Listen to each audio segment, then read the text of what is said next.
programs and fellow Trekkies, my name is Aeon Abraxas, and welcome back to the second part of my Star Trek film show tier list. Honestly, I should say show and film first, but semantics, we're not going to get into that. So where we last left off, we had covered everything from the original series up through Enterprise, and that's where we left off. And that includes the 5 television series and 10, I had to count there for a second, 10 motion pictures, ranging from the motion picture to Nemesis. Right now, we're getting into the era dubbed New Trek, from the 2009 Kelvin Timeline film all the way to, I want to say Strange New Worlds, because it is currently in, well, no, Discovery. I'll say Discovery because its last season is about to air as of this recording. So we're going to go ahead. I'll pull up the tier list here. There we are. There's our current tier list and its standing, and I am sure everybody is thrilled to death with this. Your comments have been civil and whatnot. So let's go ahead. We're going to pick off with, and I'm going to pull this up just so I can get my facts right. I'm using Memory Alpha to help me with my facts, getting dates right and whatnot. So we are starting with the 2009 film Star Trek, done by J.J. Abrams. So to talk about this film, I love it. It is a fantastic film that it doesn't take a break for anything. The cast is wonderfully portrayed.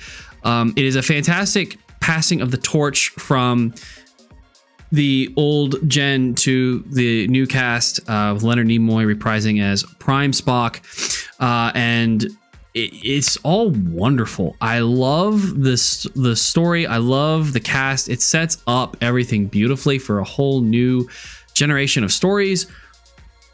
I'm going to put this, before I go into any further, I'm putting it in A rank.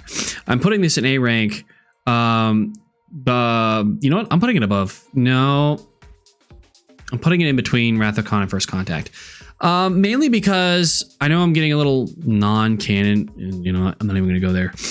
The IDW comic series that came out of this universe is spectacular. I love the comic book series that came out of it. Unfortunately, it ended after Star Trek Beyond, and it kind of fizzled, which is a shame because the universe that this movie had created and the stories that were coming out of it was wonderful. I loved the new interpretation of characters. And it is honestly just a solid, it brought a new generation of fans into the community. And I love that. It may not be a Star Trek film in case, but it's still a solid film. It's still enjoyable. It's a great starting off point for the new a new era of Trek, and it's solid. I love this film. It is an A rank film, absolutely, 100%. Then it was followed up by its sequel.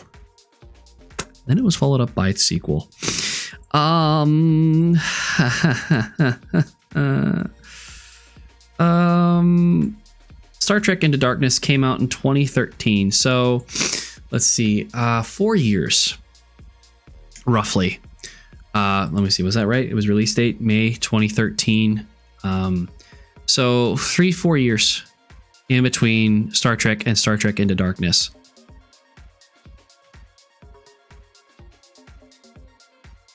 I'm putting it in D rank because I hate this film.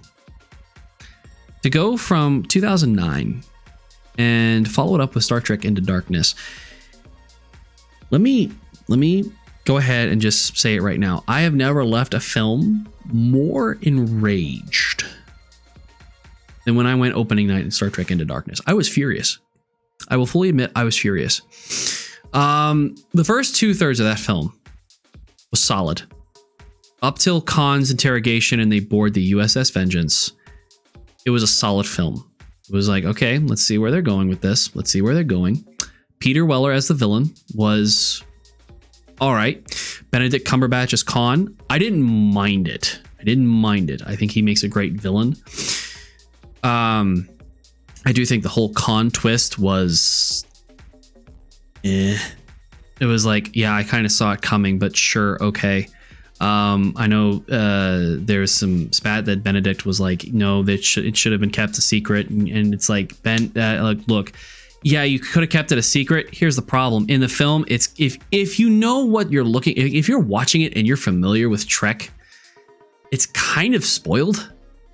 There is a sense of disbelief that's just not there. And as a Trekkie, it wasn't there after a certain point. I think they just did things just to say, hey, we did this. Like the starship hiding underwater. That was stupid, but hey, it looked cool, I guess.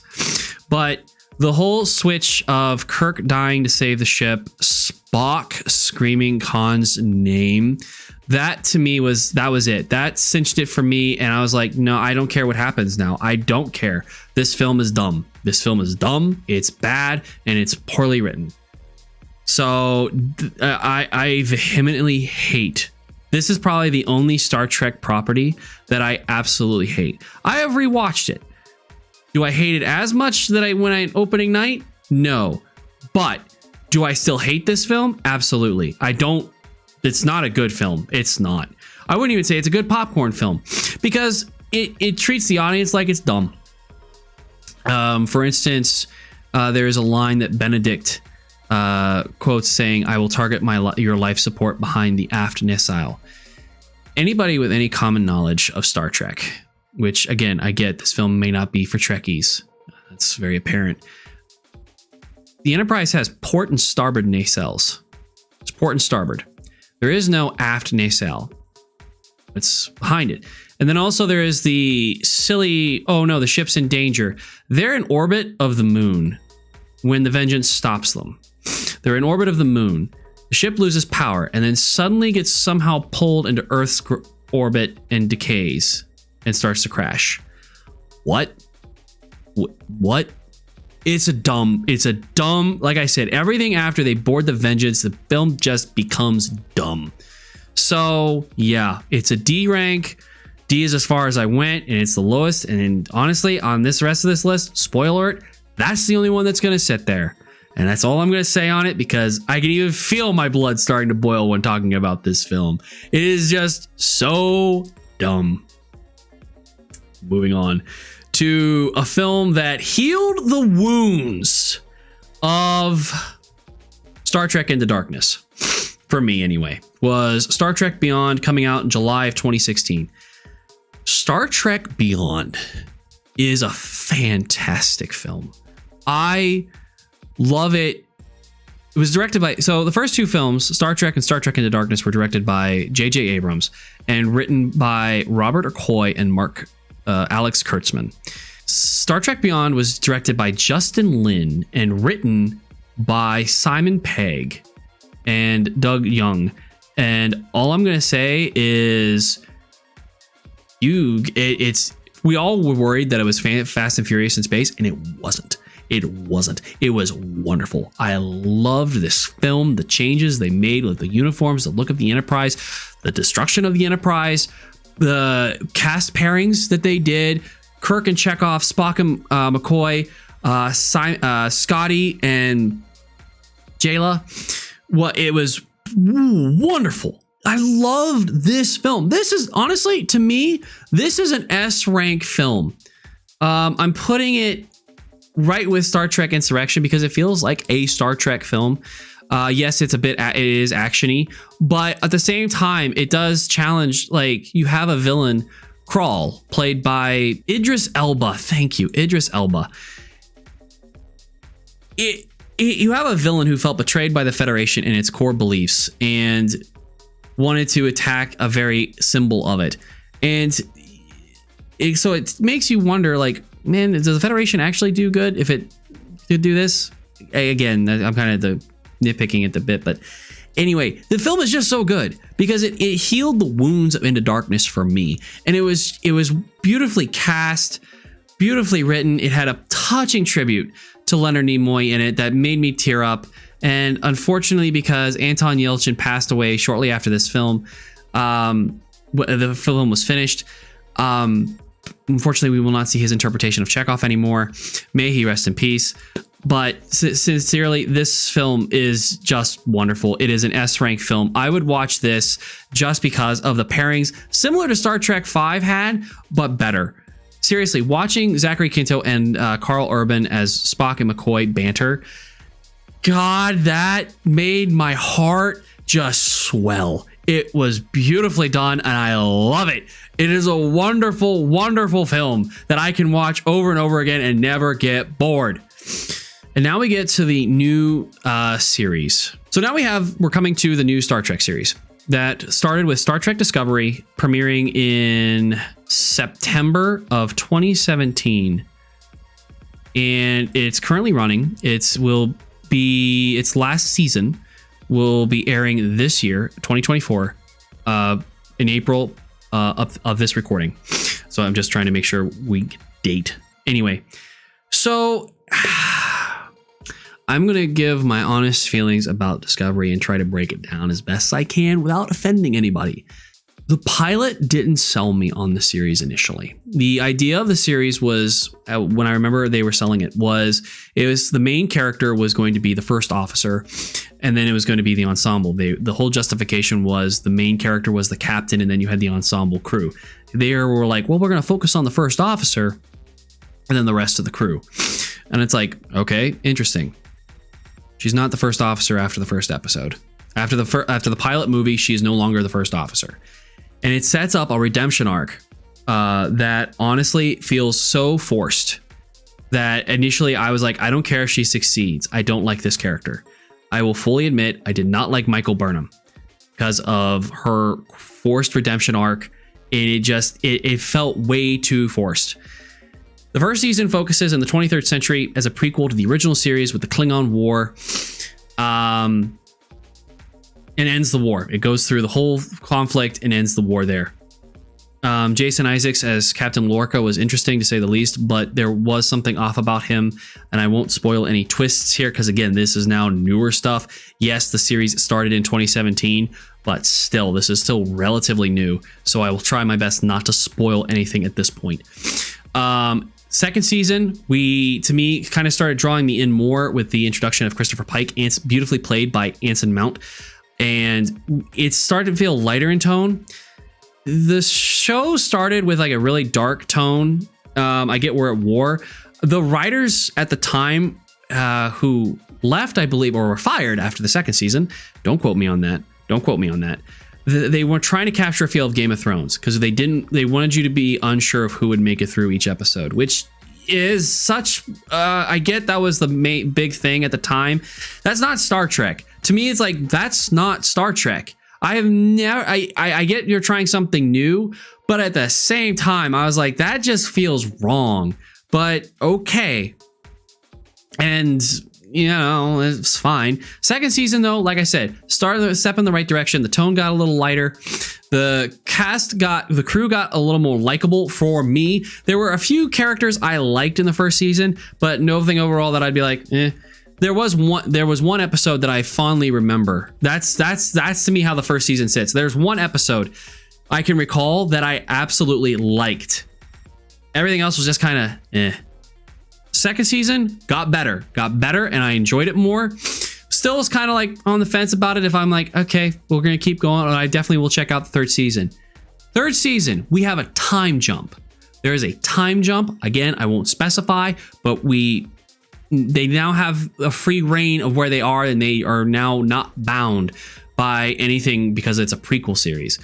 So, and this was definitely a step in the right direction, and I loved the third season. I loved the third season of the mystery they're trying to solve and what we're trying to figure out, and the new issues we have and the new politics of the era. Fourth season, just spectacular. I didn't really, it wasn't technically two seasons back to back with a galactic level threat, but it did kind of feel that way in a way. But at the same time, I loved the fourth season. There were a couple things I kind of was like, but at the same time, loved it, loved the conclusion of it, and definitely I'm looking forward to the fifth and final season. Honestly, the last episode of season 4, the way it was written, I sincerely thought, they were expecting not to get renewed for a fifth season. But because of how it was like, it felt like a great finale. But like I said, Discovery got better with each season. So it had a rough start for me, but it's now getting better, and I cannot wait to watch this 5th season. I'm honestly ranking it in B. I'm putting it in B with Voyager.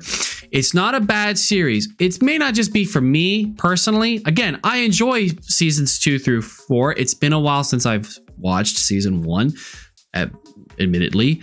But this was also where Star Trek got put on Paramount Plus and was locked behind a streaming service. And unfortunately, Paramount Plus sucks as a streaming service. So there's that. All I can say is that check it out and let me know. I would really be curious to know in the comments what people's initial thoughts were. I will admit, at first, I did fall into the rabbit hole of the YouTube videos of how, oh, it's going to be canceled. It's over budget. It's going to be canceled after this season. Well, then it got renewed for a second season. It's going to be canceled after the second season. And all the Kurtzman hate. I did fall into that rabbit hole, admittedly, at first. But then as I sat and continued to watch it, I was like, these people are lunatics. These people are loons. So I'm not going to listen to this anymore. And this is where the toxicity came from with new Trek versus old Trek. And I just don't buy into it anymore. I try to tune it out as best I can. And Discovery's B. It is a solid show. Like I said, I probably should watch the first season again just to see if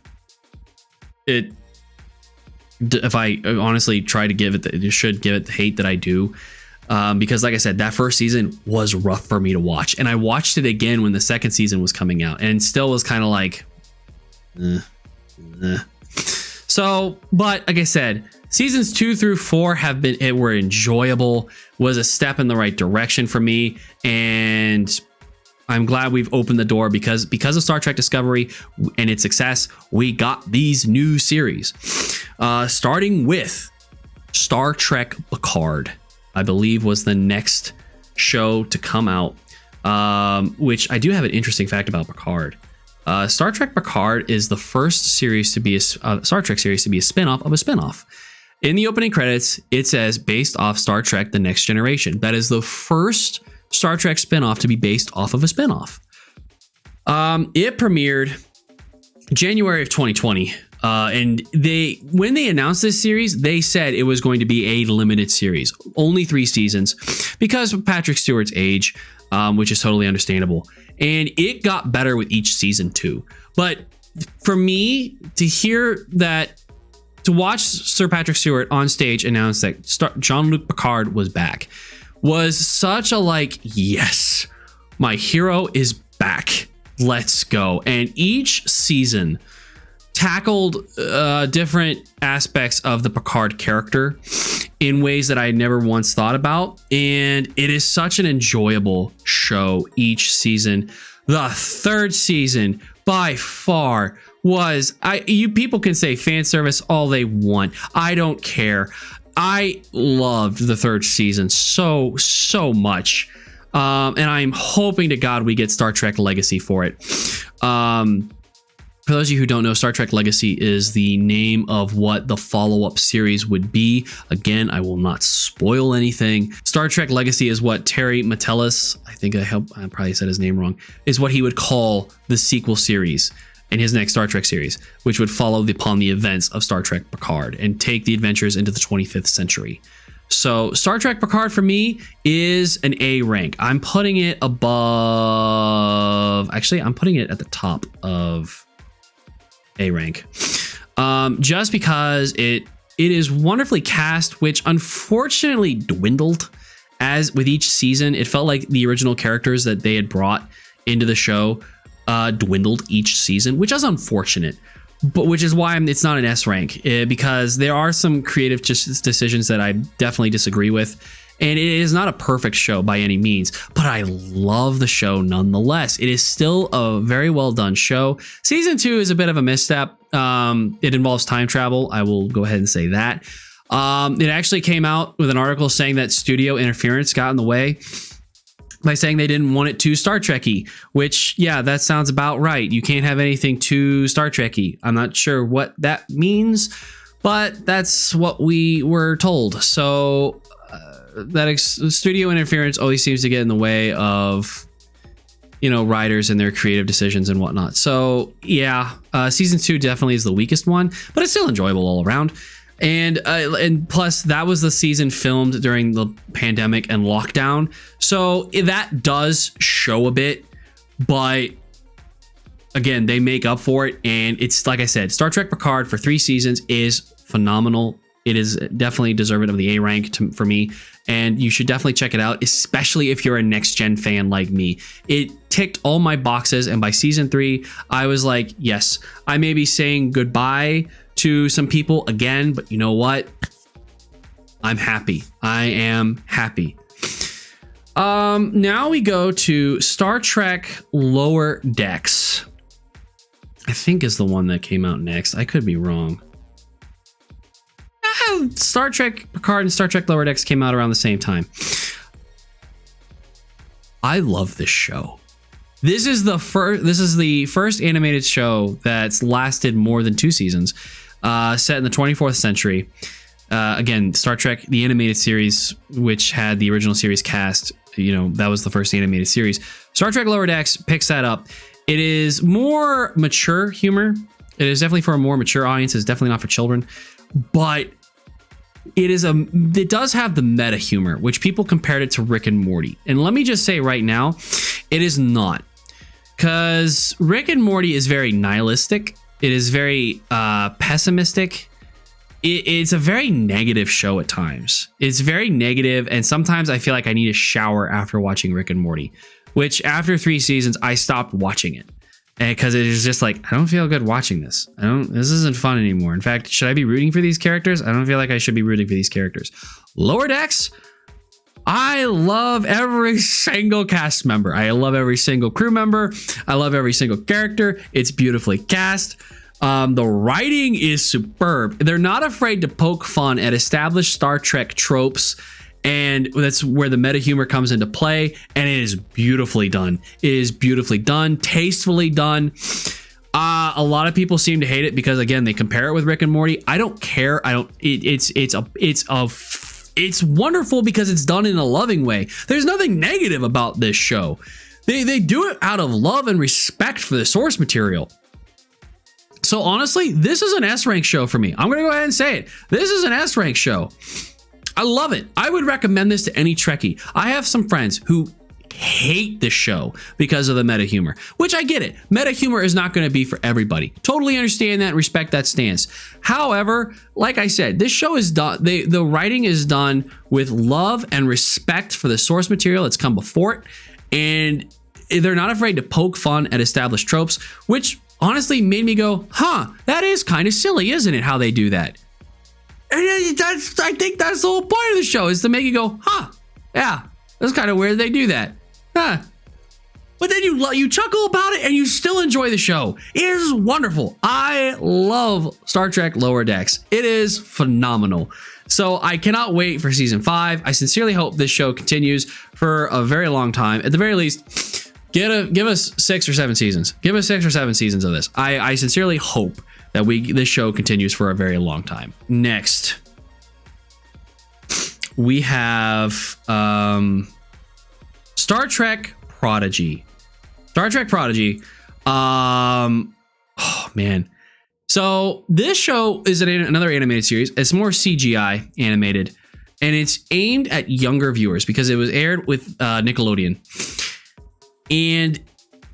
But the funny thing about Prodigy is that it's for all ages. Yes, the main cast and crew the main cast is roughly teenagers, but it is so well written with families in mind. Like, adults and children can enjoy this. And honestly, with Kate Mulgrew as holographic Janeway, as the teacher and instructor of these kids on board the Protostar, it is wonderful. It is beautifully done. The writing is superb. Paramount abruptly canceled it after season 2 was in pre-production and pulled it off of Paramount, pulled it down so it doesn't exist. Netflix, it now exists on Netflix because they bought the license to it and are going to air season 2 of Prodigy. And I sincerely hope that Paramount lives to regret this decision, because Star Trek Prodigy is fantastic. It is wonderful series. This is also going up on S rank, right with Lower Decks, just because, again, the writing is very mature for being aimed at younger audiences, and it's not afraid to tackle topics. Again, they keep it in the realm of like, okay, this is for children, but at the same time, it's just wonderful. It's a wonderful ride. I was surprised at how well I liked this show. So yeah, it is an S rank show. Absolutely. If you can check it out on Netflix, I highly recommend it. I don't think you'll regret it because, again, the writing, the casting, the animation is not bad either. The animation is very well done. So you owe it to yourselves to check it out at least. Please, we need season 3 at the very least. We need season 3 because we need to give Paramount the big middle finger for just abruptly canceling this show. Last but not least, we have the other current Star Trek series in development. Season 3 is currently in development. It came out in 2022, and this is, I don't want to say it's a spinoff of Discovery. It is definitely a spinoff of the original series, being a direct prequel to the original series. But because it is cast with the people we met in Discovery, it's kind of weird that it's not technically a spinoff of Discovery, but semantics. Star Trek Strange New Worlds. Following the adventures of Captain Christopher Pike as portrayed by Anson Mount with number 1, Spock, and a few other new cast and crew members. The first season was wonderful. I was very hyped about Strange New Worlds. Season 2 was Discovery was kind of like, we weren't essentially a trial run, and fans wanted a spinoff series with Captain Pike and the Enterprise, and we got it because we asked loudly. So that's why we're hoping for Star Trek Legacy. Anyway, Star Trek Strange New Worlds has an amazing opening, is beautifully cast by wonderful people. The first season, like I said, was wonderful.